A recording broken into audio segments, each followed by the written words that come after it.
여러분 주님 사랑하세요? 예. 주님 사랑하십니까? 한번 고백했으면 좋겠어요. 주님 사랑합니다. 다 같이 한번 고백하시겠습니다. 주님 사랑합니다. 주님 사랑합니다. 오늘 특별히 감사절을 맞아서 주님의 사랑에 덧붙여서 또 감사하는 시간 가지는 이 뜻깊은 주일을 맞이해서 참 감사합니다.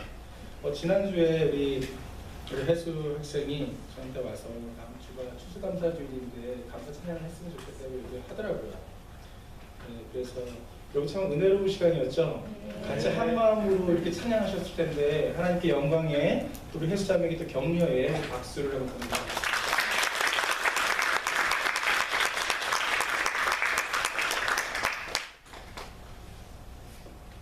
개그 콘서트 좋아하세요? 개그 콘서트? 저는 사실 몇 번 본 적은 없어요.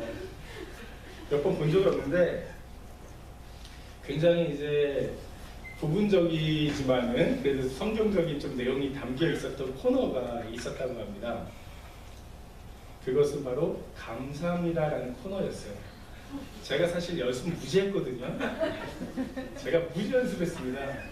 그냥 이렇게 못하더라도 좀 이해를 좀 해주세요. 제가 원래 찬양 이외에는 강대상에 써서 이렇게 찬양하는 일이 별로 없는데 벌써 앞에서 침 튀기면서 우시고 이제 그러시는데 너무 그러지 마시고 한번 들어보세요. 시작이 이렇게 되더라고요. 3명의 남자가 와가지고 나와서 얘기하는 거예요. 제일 봤을 때의 왼편, 오른편에서 남자가 이렇게 얘기 시작합니다. 세상에는 참 감사한 일들이 많습니다. 그 모든 일들에 감사합니다 하면서 인사를 꾸벅 해요. 그리고 이렇게 시작합니다. 감사합니다. 감사합니다. 영어로 땡큐, 중국말 쎄쎄, 일본말로 아리가또라고 하지요. 감사합니다. 감사합니다. 또 한 가지 말씀드릴게요. 이렇게 되더라고요. 감사합니다. 감사합니다.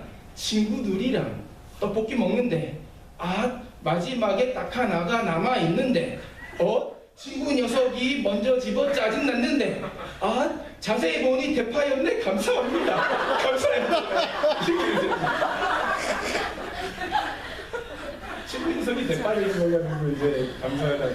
이제 세상 사람들이 하도 감사를 하지 않는 그 모습에 빗대어서 이제 코너를 만들었는데 참 창피하고 이렇게까지 해야 되나 진짜. 제가 망가져야지 여러분들이 사는 거라고 생각을 하고 준비했는데 어떻게 마음에 드셨어요? 예.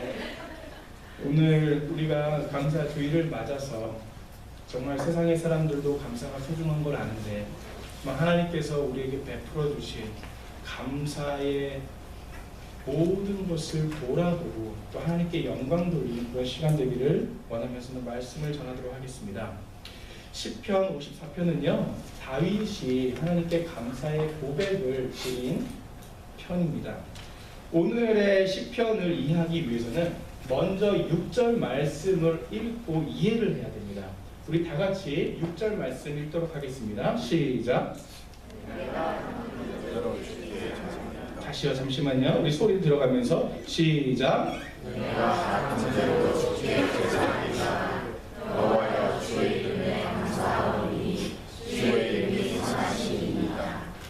아멘. 오늘 본문은요 다윗이 낙헌제를 통해서 주님께 얘도 제가 감사합니다 놀랬나 봐요. 마음에 안 들었나 본데 낙헌제를 통해서 주님께 제사를 하고 그거에 대한 감사의 고백의 내용이 들어있거든요. 그러면 낙헌제가 뭔지를 알아야지 사실 오늘의 본문이 이해가 됩니다. 낙헌제라는 건 뭐냐면요 이 낙자가요 기쁠 낙, 즐거울 낙자입니다. 기쁘고 즐겁다 할 때 그 오락이라는 거 있잖아요. 그 낙자예요. 그리고 헌이라는 거는요 드리는 것. 기쁨으로 드리는 제사가 낙헌제예요. 그러니까 성경에 보면은 이제 11조처럼 의무의 그러한 것을 갖고 드리는 제사가 있고요. 이렇게 낙헌제처럼요 내가 자발적으로 기쁨 마음으로 하나님께 드리는 제사가 나옵니다. 즉 낙헌제는 뭐냐면요, 나에게 있어서 감사함을 더욱더 그 제사에 표현을 하는 거예요. 내가 하나님께 제사를 드릴 때, 제물을 올려드릴 때 내가 정말 감사한 마음을 담아서 감사한 마음을 강조해가지고 하나님께 드리는 것이 그 낙헌제고, 이 낙헌제를 하나님께서 제사의 하나로 우리에게 열어놓으신 거죠. 우리 1절 말씀 다 같이 한번 읽어보도록 하겠습니다. 시작.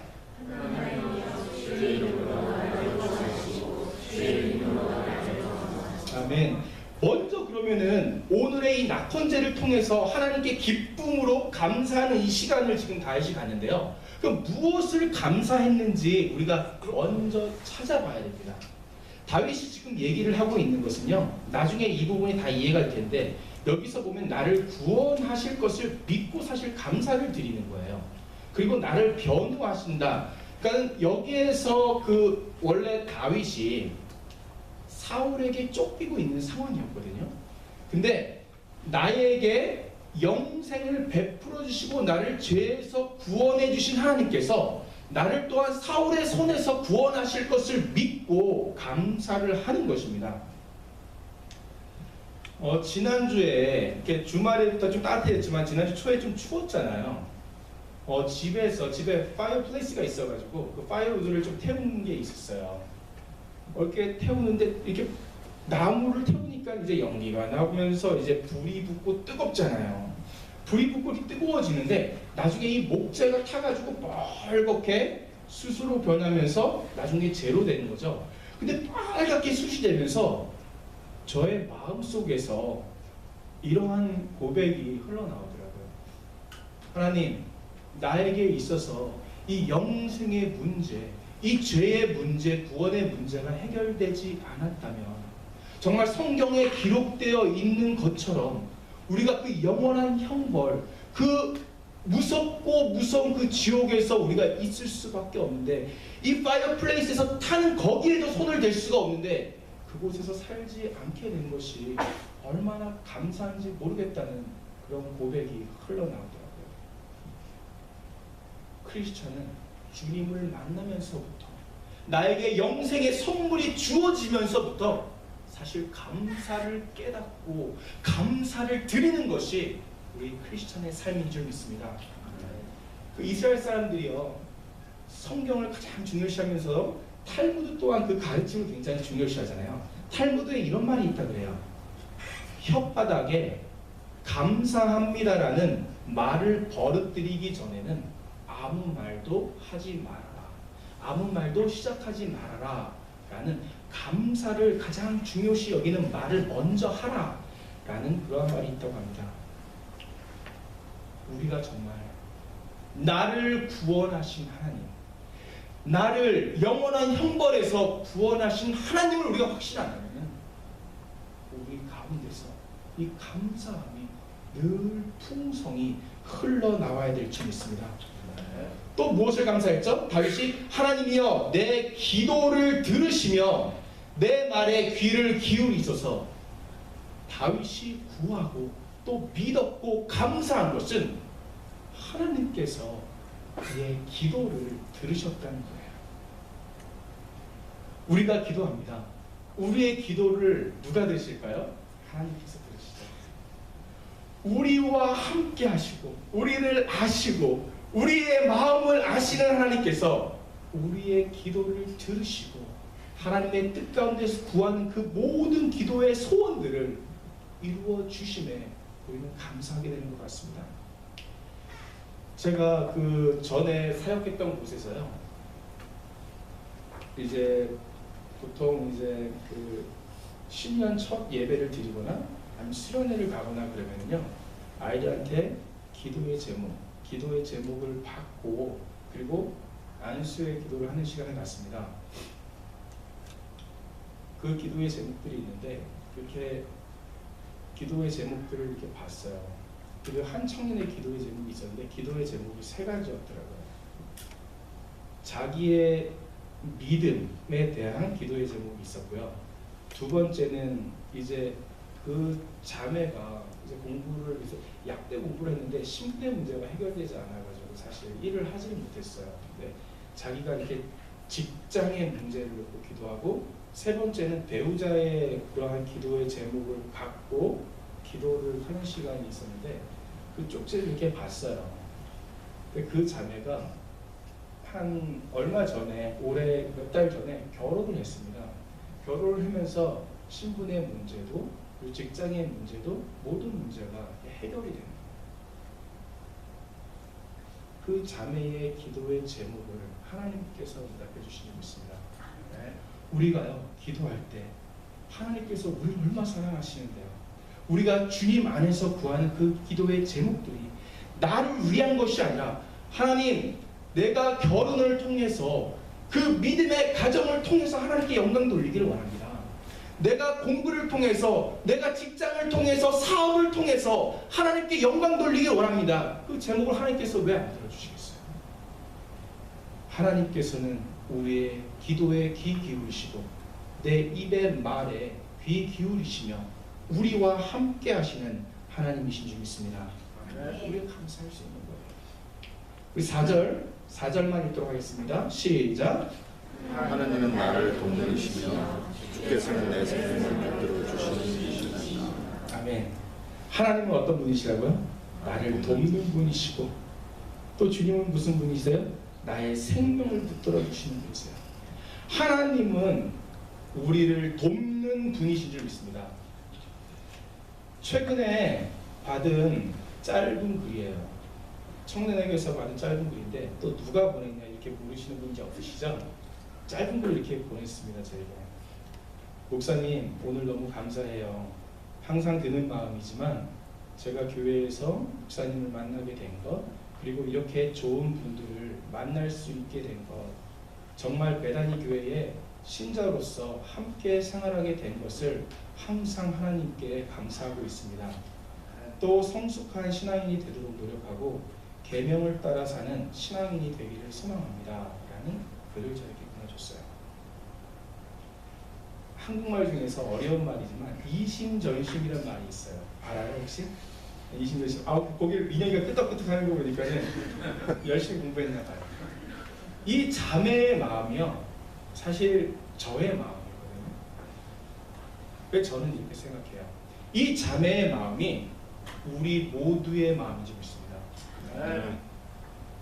그 고마운 마음, 행복한 마음들이 우리 가운데 있습니다. 목회를 하다 보면 성도님들 만나고 얘기를 하고 고백을 듣고 그러잖아요.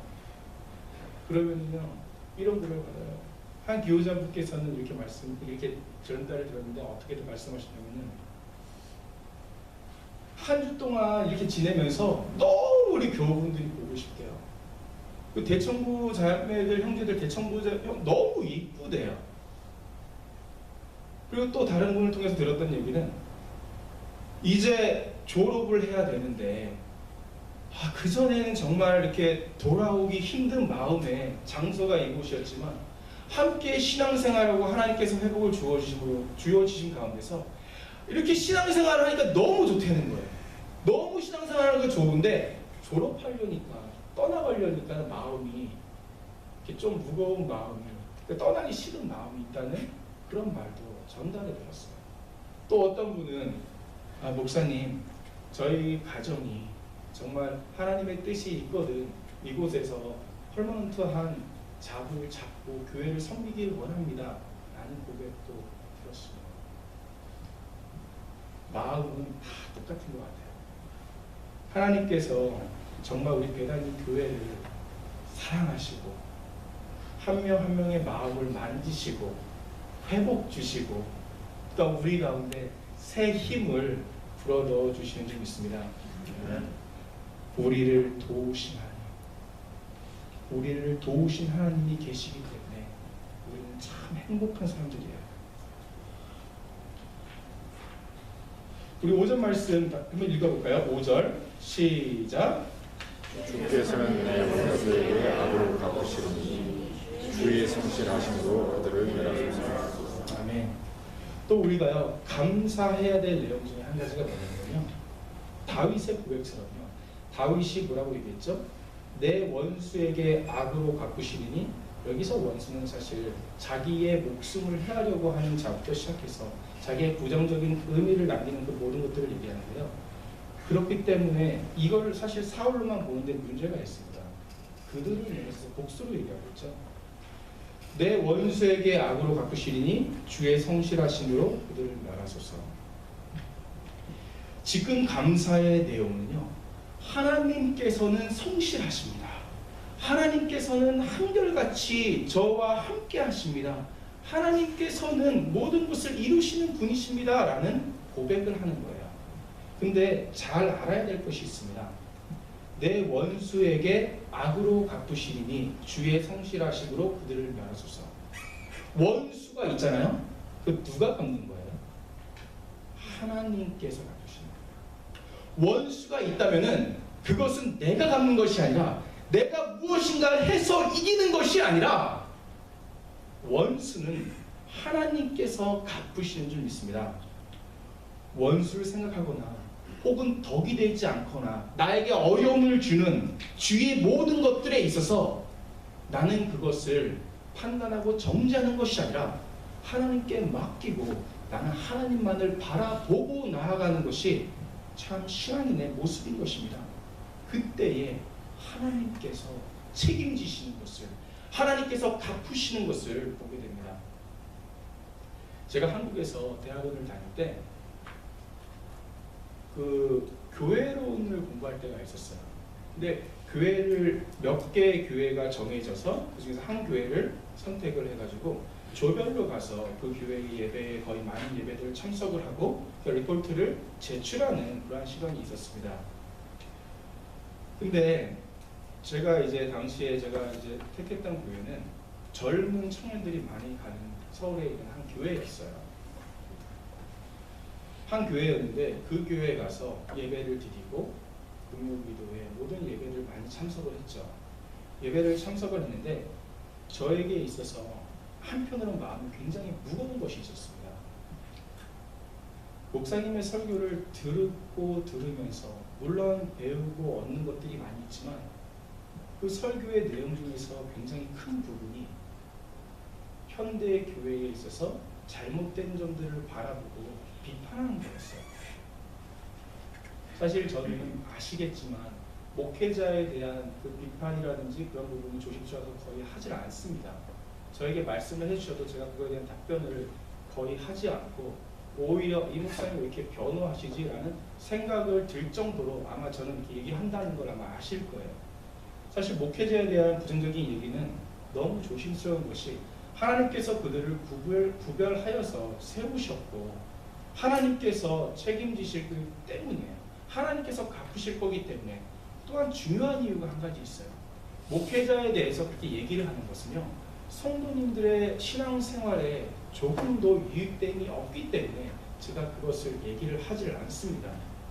근데 오늘 말씀 가운데서 꼭 필요한 부분이 있기 때문에 조심스럽게 얘기를 하는 것인데, 그때 설교의 내용을 들으면서 너무 현대 교회를 비판을 하고 다른 목회자들을 비판을 하고 우리 교회는 그러면 안 된다, 우리 교회는 바로 서야 된다라는 내용이 굉장히 많았어요. 거의 모든 예배의 내용들이 그러한 부분이 있었습니다. 근데 나중에 시간이 많이 지나고 그 목사님께서 어떤 문제가 있어서 윤리적인 문제 가운데서 세상의 많은 사람들에게 지탄을 받는 것을 보게 되었습니다. 목회자 또한 똑같은 사람이기 때문에 연약한 점도 있어요. 하지만은 이렇게 생활을 하다 보면은 많은 목회자분들을 만나다 보면요, 대부분의 경우에 하나님 앞에서 바로 서시려고 하시고 세상적인 편한 삶을 다 겨뤄두시고 외롭고 좁고 그 힘든 길을 감사함으로 걸어가시는 선배 목사님들을 뵈면은 고개를 이렇게 숙여집니다. 신앙생활이라는 거는요, 다른 사람들의 잘못된 모습을 보고 하는 것이 아닙니다. 신앙생활이라는 거는요, 내가 하나님과의 관계 속에서 모든 것을 이루어가고 내가 하나님과 관계 속에서 나의 모습을 보는 거예요. 물론 다른 사람들이 잘못한 모습이 보일 경우 분별은 할 줄 알아야 됩니다. 근데 그것을 보고